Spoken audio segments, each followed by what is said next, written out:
What about intelligent design? Now here I know I'm getting a little closer to the edge with an audience like this where probably there are quite a few of you here, perhaps a lot of you, who are quite attracted to this particular possibility. Intelligent design is a very interesting arrival on the scene. It's certainly raised a lot of interesting discussions about this concept of irreducible complexity. How is it that you could have something like the bacterial flagellum with its many different protein components where if you take one of them away, it stops functioning? So how could it be that evolution could actually generate something as complicated like that when you'd have to have 30 different proteins co-evolving and you'd gain no benefit until they'd all assembled together? That's the basic argument of irreducible complexity. And this is what the very thoughtful writings of Johnson and Behe and Dembski and others have been about.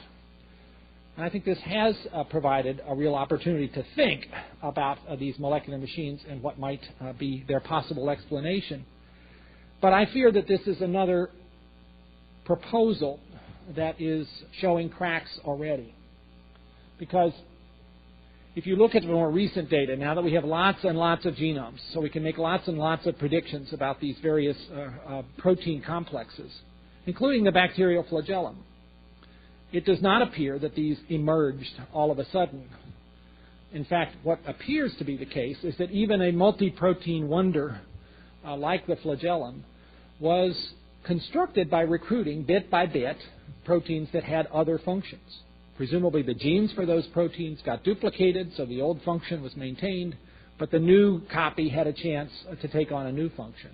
And given sufficient time, which evolution offers you, I think the vast majority of biologists who have looked closely at this do not see any reason why one has to invoke a supernatural influence in order to achieve the complexity that we see in the clotting system or the eye or the bacterial flagellum.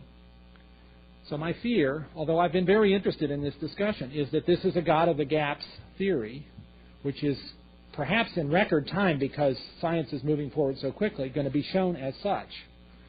And so if we as believers have attached our faith and tried to present our faith to others on the basis of this approach, and it turns out to collapse, what have we then done?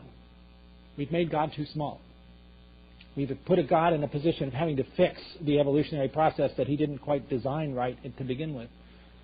And if that's turned out not to be the case, then what has happened here? I think we have not really put science at any risk, although many scientists are running around complaining that intelligent design is a threat to them. I don't really think that's nearly as much of a concern from my perspective is how it could be a threat to faith, because I fear it's going to be wrong.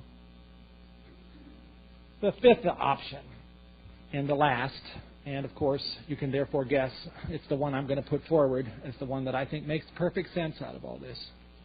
And this is the option often referred to as theistic evolution, which is simply that God designed this process. He used it in a way to create creatures, including ourselves, with whom he could have fellowship. And I like this comparison of images.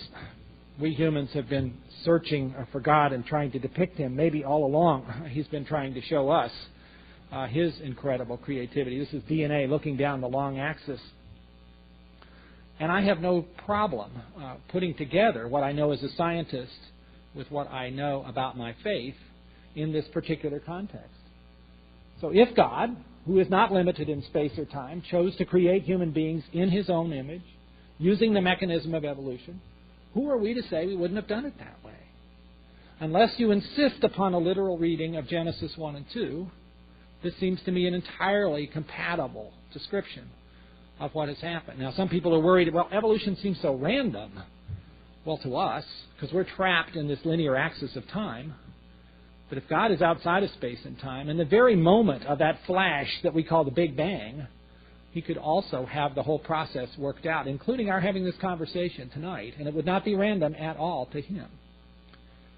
For me, this provides an enormous sense of comfort, a harmony that I can't find in other ways, a way that draws me in the direction of worshiping an almighty God who has more creative power and majesty than I had ever imagined would be the case before these kinds of observations came along.